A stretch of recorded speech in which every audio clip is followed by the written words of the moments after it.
Hey guys, an update on the 1969 Motorola Color Tube TV. I think I got the horizontal frequency right. I was going to break out the scope, but I recapped the CRT driver board, and then I recapped the capacitor on the pincushion board, and I guess that did the trick. I cleaned the pots as well. A few more adjustments to do, but the triple vision issue has been solved. I guess it was just leaky caps mostly. I even got the old horizontal oscillator tube back in, and that seems to be doing just fine, so I'll keep it in there.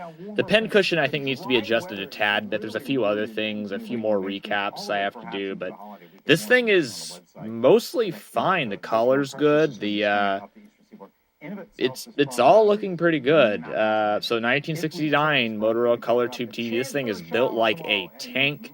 I can't believe I actually got this working again, and it's actually performing better than what the Heathkit solid state TV did.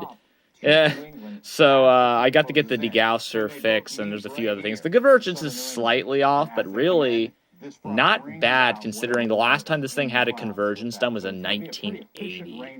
And it's got the original tubes mostly. Really, really interesting. But, wow. I'm just blown away by this. But there are a few little things.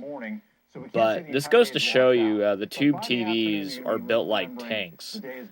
Kudos to Motorola for, wow.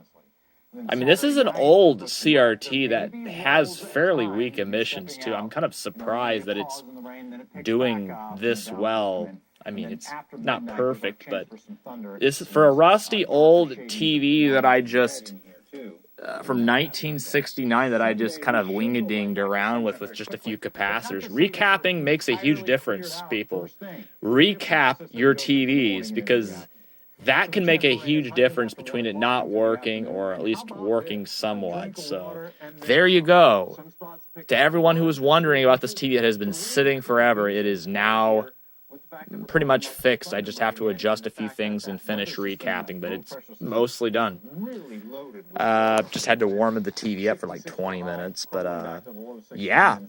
So next up on my fix list after doing a few finishing things on this will be the guess Ford Filco would probably be next, wouldn't it?